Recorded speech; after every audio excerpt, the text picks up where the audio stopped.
Olá para você, muito boa noite. Está começando o conteúdo extra desta semana. Hoje é dia 6 de março de 2026 e hoje a gente vai falar sobre fotografia, Fórmula 1, automobilismo, que começa a temporada da Fórmula 1 neste final de semana na Austrália e eu tenho o prazer em receber Beto Issa. Beto, muito obrigado pela sua atenção com a gente, disponibilidade de tempo aqui no conteúdo extra. Como é que você está se preparando para esta nova temporada de 2026? Boa noite, Edu. Obrigado pelo convite. Um prazer estar aqui com você, participando com você, com seus ouvintes, e para falar de duas paixões da minha vida, né, que são a Fórmula 1 e a fotografia. A expectativa é enorme para o início da temporada, nesse fim de semana. Eu estou aqui em Melbourne, né, para cobrir a primeira etapa do ano. É uma etapa bem diferente esse ano, porque a mudança de regulamento foi enorme para esse ano, comparado com o regulamento que já vinha de 2025. Então, os carros novos, os carros são menores, são mais leves, várias mudanças aerodinâmicas, sempre procurando proporcionar mais disputas e mais ultrapassagens. E pelo que a gente já viu nos testes de pré-temporada, parece que essas mudanças vão dar, sim, um bom resultado para proporcionar que os carros, o comentário quase unânime dos pilotos é que os carros estão mais ariscos, né? Eles são menores, então eles têm mais dirigibilidade e isso vai proporcionar mais boas disputas na pista. Então a gente está bem otimista, confiante para que seja mais uma ótima temporada na Fórmula 1 para 2026. Qual a sua expectativa como brasileiro com o nosso piloto? A gente tem uma probabilidade melhor do que na temporada de 2025, Roberto? Olha, com base nos testes de pré-temporada, ainda a gente não pode cravar como vai ser o desempenho dele. Por quê? Porque a equipe deixou de chamar Audi e vai passar a chamar, desculpa, deixou de ser chamada como Sauber, como era até o ano passado, apesar de já ser propriedade da Audi, e esse ano passou a ser uma equipe 100% Audi. Porém, o carro vai ter o motor Audi, vai ser a única equipe do grid que vai correr com o motor da Audi. Então, ela não tem outras equipes para poder comparar e para poder ajudar no desenvolvimento. Então pode ser que esse motor vá muito bem e pode ser que não, que ele fique ali no meio do grid para baixo, que é a minha expectativa. Porém, a equipe Audi tem uma equipe técnica muito competente, muito capaz, liderada pelo engenheiro Jonathan Whitley, que veio da Red Bull ano retrasado. Então, acho que a Audi pode ir, sim, conhecendo o carro muito bem ao longo do ano e fazer um bom papel na Fórmula 1, mas eu não acredito nada assim muito melhor do que da metade do grid um pouco para frente. E para o Gabriel Bortoleto em si, o desempenho dele, esse ano é o segundo ano dele na Fórmula 1, então ele tem a grande vantagem que ele já vai conhecer todas as pistas com o carro de Fórmula 1. Ainda que o carro seja novo, seja diferente, mas ele já tem o conhecimento de todas as pistas que ele vai correr esse ano, vai ajudar muito para que ele possa ter um desempenho melhor, já que no ano passado, várias pistas que ele correu foi pela primeira vez que ele andou na pista, não só na Fórmula 1, mas como com qualquer carro de corrida. E com relação, o pessoal sempre tem aqueles grupos, né, os fãs lá do Lewis Hamilton, do Verstappen, né, que até tem uma ligação aqui com Brasília por causa do Nelson Piquet, que reside aqui na capital federal. Tem uma expectativa, Orlando Norris, o que você vê aí para esse ano de 2026, Roberto?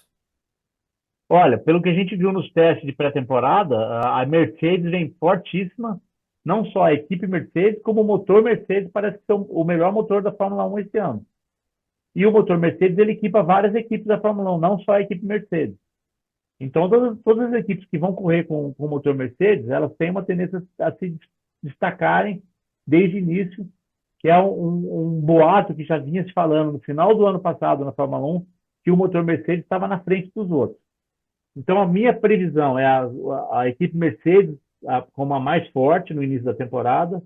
Logo depois, a Red Bull, que também o motor da Red Bull é um motor novo, que foi desenvolvido pela Ford. Então, ele vai vir com a marca Ford Powertrains a partir de agora. Então, a gente tem Red Bull, desculpa, Mercedes, McLaren, que corre com o motor Mercedes, então também bem ali próxima, e a Red Bull e a Ferrari como quarta força. Essa é mais ou menos a expectativa nossa para o início de temporada. Aí depois vai vir Aston Martin, Racing Bulls, e aí sim entrando, eu acho, a Audi meio embolada ali com a Haas, com a Cadillac. Enfim, é mais ou menos o panorama que eu estou pintando para esse começo de ano aí. Vamos ver se essa previsão minha vai se confirmar. Pessoal que está nos acompanhando, como é que é o seu trabalho? Você faz o credenciamento, como qualquer jornalista, a gente faz isso em vários eventos esportivos, no futebol, no basquete, Certo. e na Fórmula 1 é mais ou menos nesse sentido também, Beto? Olha, é um pouco diferente, porque a minha credencial ela é uma permanente, ou seja, ela vale para todas as etapas da Fórmula 1 do ano, tá? Então eu não preciso me credenciar etapa a etapa. Eu tenho uma credencial permanente que vale para todas as etapas do ano. Então isso diminui toda aquela burocracia de ter que se cadastrar etapa a etapa. E por outro lado, das 24 etapas desse ano, eu tenho que estar presente no mínimo em 14 para poder garantir que eu mantenha permanente para o próximo ano, entendeu? Então é uma maneira que a Fórmula 1 tem de garantir. Você pode garantir permanecer, né, manter a sua permanente, mas você tem que vir no número mínimo de corridas em cada temporada. Então é mais ou menos a minha previsão de corridas para esse ano, até porque eu moro no Brasil, então esse deslocamento para a Europa, ou para a Ásia, ou para os Estados Unidos, enfim, a gente só faz viagens longas, né? A viagem mais curta que eu faço que é para Miami, que é 7, 8 horas de avião, que não é tão curto assim. Então tem que fazer um planejamento muito bem feito. E lembrando que esse ano a gente tem algumas etapas que são triple header, que eles chamam, né? Que é 3 corridas em seguida, um fim de semana em seguida do outro. Como, aliás, vai ser Estados Unidos em Austin, no Texas, México e Brasil. Serão 3 finais de semana seguidos, o que é bastante puxado para os pilotos, para as equipes e para nós jornalistas que acompanhamos também.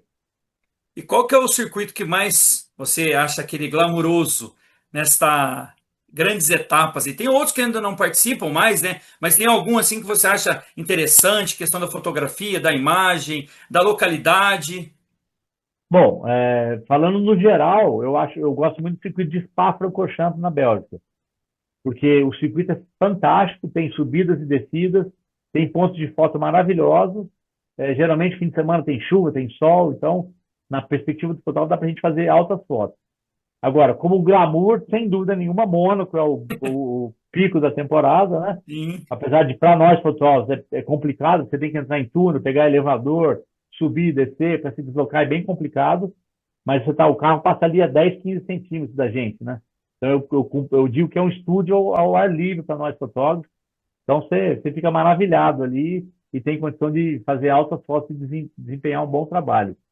E Las Vegas também, nos Estados Unidos, que é uma corrida que entrou mais recentemente, é uma corrida noturna, que também é muito glamour, e corrida noturna é legal que dá para a gente brincar bastante com as luzes, né?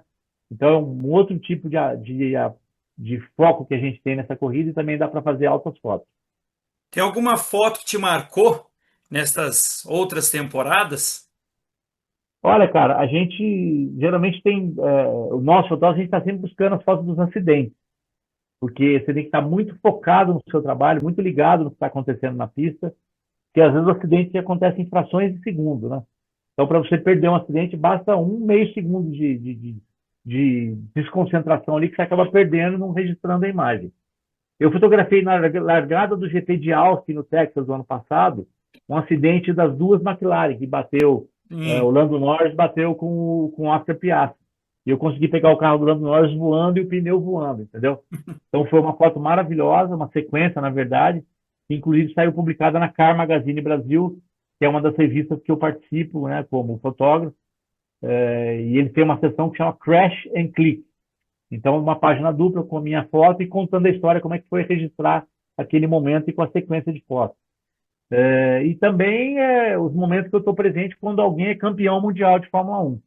Que aí é muito legal você estar presente e poder registrar, que é muita emoção, são anos de batalha, às vezes é uma vida de batalha, como foi o caso do Lando Norris, que foi campeão pela primeira vez em Abu Dhabi no ano passado. Uhum. Então, aquele menino que começou desde moleque no kart, dedicou a vida dele, e naquele momento ele está coroando todo o sucesso de uma vida dedicada ao esporte, coroado naquele momento do primeiro título mundial. Então, é muito emocionante você estar presente e assistir tudo isso ao vivo e registrar esses momentos. Roberto, qual que é o seu piloto favorito ou maior que você já acompanhou? Cara, o meu maior ídolo na Fórmula 1 é o Ayrton Senna, como de muitos brasileiros, né? E eu tive o privilégio gigantesco de ter conhecido ele pessoalmente, ter fotografado 3 anos dele na Fórmula 1. Eu comecei meu trabalho de fotógrafo em junho de 1991, no Canadá, na Fórmula 1. Conheci o Senna pessoalmente nessa corrida. Aí tive uma convivência com ele nesses 3 anos, até que infelizmente ele veio a falecer em 1º de maio de 94. E então é um cara que já era meu ídolo antes de conhecer ele pessoalmente. Depois eu passei a registrar as corridas dele, a ter contato com ele. Tive o orgulho e o privilégio de jantar uma vez com ele numa das corridas. Então é isso, cara. Ele foi o meu maior ídolo no esporte. E as pessoas sempre me perguntam, quem foi o maior piloto da Fórmula 1? É uma pergunta muito difícil de responder, mas eu tenho uma resposta muito boa. Numa volta rápida, o Senna é o melhor piloto de todos os tempos, isso é imbatível. Então, colocar Senna, Hamilton, Schumacher, todos para dar uma volta rápida, o Senna vai ganhar de todos eles. Agora, hoje em dia, a Fórmula 1 é uma questão mental, de administrar a volta, tem toda a questão de carregar a energia do motor híbrido, administrar isso ao longo da volta.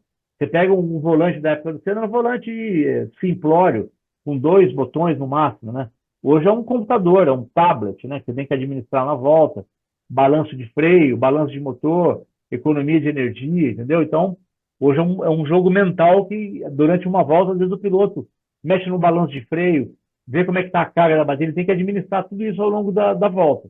Então não basta só habilidade física, tem toda essa capacidade que ele precisa ter para administrar todas essas variáveis ao longo de uma volta para poder fazer o melhor tempo e ter o melhor resultado. Beto Issa é o convidado desta sexta-feira aqui na abertura da Fórmula 1 do calendário de 2026. Beto, muito obrigado pela sua atenção. Se quiser deixar suas redes sociais, o site da sua empresa, fique à vontade. Legal, Edu. Obrigado aí por esse espaço, por participar com vocês. O meu Instagram é Beto Issa, com dois S, tudo junto. O meu site é betoissafotos, com PH no plural.com. Então, betoissafotos.com. Vocês podem entrar lá. Eu já estou postando as fotos desse fim de semana aqui em Melbourne. Então, vocês vão ver a galeria das melhores fotos de quinta, que é o primeiro dia que tem as entrevistas coletivas. Depois, sexta, primeiro dia de pista. Sábado, o dia da pole, e domingo, o dia da corrida. Então, acompanhem lá, que vocês vão estar um resumo de todas as fotos do meu trabalho. E no meu Instagram, eu posto os bastidores, mostro a minha chegada no autódromo, às vezes quando a gente está posicionado na curva. Então, as pessoas sempre comentam que o que eles mais gostam de ver são esses bastidores que você não vê na transmissão.